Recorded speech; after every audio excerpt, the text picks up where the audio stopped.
Stephanie Phillips brings back Cosmic Ghost Rider this week by giving the character a sort of fresh start, picking up sometime after the events of the last few books with Frank and settling into a more western, retired cowboy feel to the character, something extremely fitting for this version of Frank and where we left him off. The overall plot is a bit slow to get going, but I enjoyed seeing Frank and where he's ended up and how he's just kind of hung up his guns, so to speak, a la Clint Eastwood in Unforgiven. There is a pretty cool twist at the end of the main story portion of the book that does upend what we see, so I'm imagining that Phillips is going to get right into the story and the flesh of it all in the second issue. Phillips also writes the backups, which is more heavy on the action and has more larger cosmic ties to the book, so I like that the book gives us this kind of reserved, retired Frank in the main story and the big cosmic Ghost Rider in his prime in the backup, covering all the bases just for a good time. Juan Cabal and Jonas Schaff tackle the book's artwork, with Cabal doing the main story, using his clean line work to tell Phillips' story. His new design for Frank, with the space cowboy red t-shirt and mustache, is a great look and leans into the western vibe really well, as does the villain of the story, who had big Lee Van Cleef Man in Black vibes to him. Jonas's backup story hits us with gritty, violent action, with some really cool and creepy zombified ghost-like beings from Frank's past, and I like that just by adding some small little glows and lens flares to the Ghost Rider's eye holes, it gives the character so much more range to emote and be emotional than just having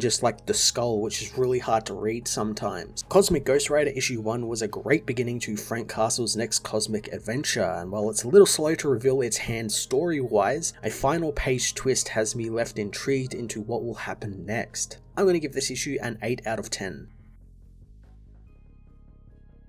Cosmic Ghost Rider issue 1 heads to space, where an alien tries to make a deal with the Cosmic Ghost Rider, pleading to the being not to kill him. The Rider thinks that he has him confused with someone who cares, as he gets ready to blow the man away. The Rider says to the alien if it makes him feel better, he will paint the walls with his brains and then go and visit the man's wife. Another alien attacks the being, but the Ghost Rider just blows his head off, telling him it's rude to interrupt someone when they are making vague threats to one's family. The distraction allows the alien to run away from the Ghost Rider, but he follows, appearing everywhere the man goes, as he tells him that if he runs or doesn't run, the only thing that changes is how much he pisses off the Cosmic Ghost Rider. Ghost Rider shoots the man in the shoulder, causing him to hide behind a casino table as he asks why he's doing this. The Rider is perplexed. He didn't ask that before he killed his entire staff and destroyed the casino he owns, making the man think he's there to rob the place. The Rider doesn't want any money, only vengeance, and he would tell the man to let others know that the Cosmic Ghost Rider was there, but that would be a moot point. The Cosmic Ghost Rider fires his gun, killing the alien as Frank Castle awakens from his dream to someone knocking at his door. Frank's quarters are opened by Axe, who says that the pipes have stopped working again and Frank needs to fix them. The naked Frank tells the woman that he was coming, but she reminds him the door was unlocked and she opened it to get him, since he's running late for work since he promised her he would be down an hour ago. Frank assures her that he'll come and fix the pipes and promises to call Axe by her real name, Axel, Queen of the 9 Sectors Junk District and purveyor of all criminal, scum and vagabonds.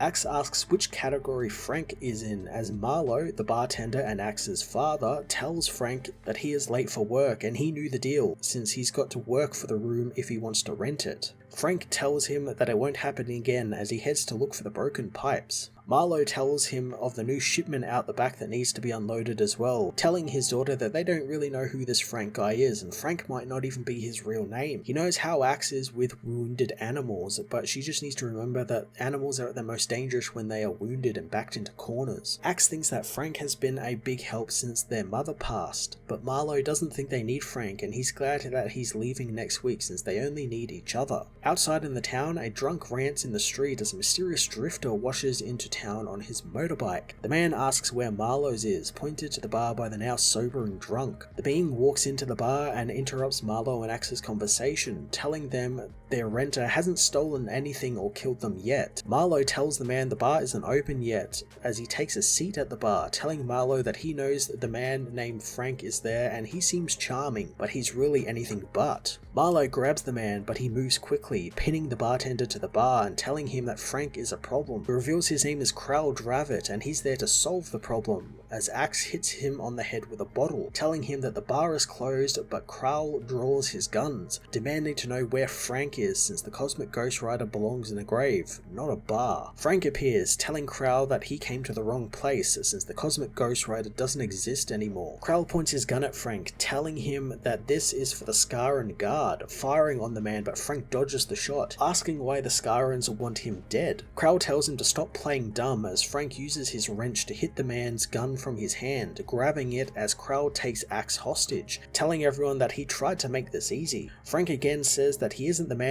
Krell is looking for, but Krell knows he is, seeing the destruction he has caused with his own eyes. Krell's finger tightens on the trigger, but Marlowe tries to get the man to let his daughter go, causing him to be shot and killed. Frank suddenly awakens from his nightmare, turning back into the Cosmic Ghost Rider as he tells himself it obviously was a dream, since he would never have hesitated to pull the trigger against Krell.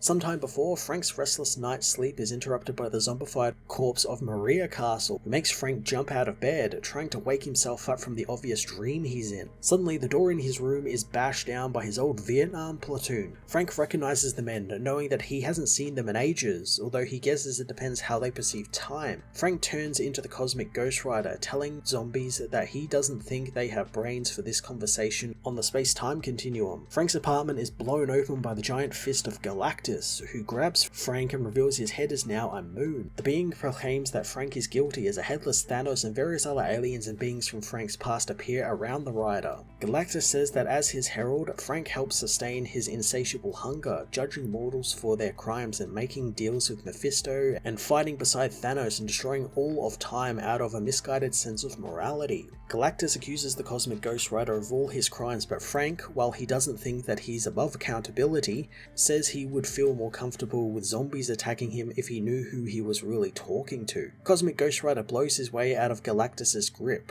toppling the giant into dust as he reveals that Galactus wasn't really Galactus at all, as he would never have allowed Frank to call him by his name Gallon. Frank wants to find out who is really behind this as his zombified kids appear, asking why their father let them die. Frank knows they aren't real, blowing them away and turning them to dust as well as the headless Thanos and the other beings attack. Frank tells whoever is doing this that he would rather prefer some electroshock therapy instead of facing his guilt, blasting apart the zombies and revealing the alien behind all of this. The alien says that Frank is the reason his family and entire planet are gone as he breaks down from his grief. Frank apologizes for what he did, telling him that this won't bring them back, and magic, like the magic in the red amulet he has a cost. Frank takes the red amulet from the alien and shatters it, and as he leaves, Frank knows that he doesn't need a gem to remind him of the specters of his past, since those haunt him every day.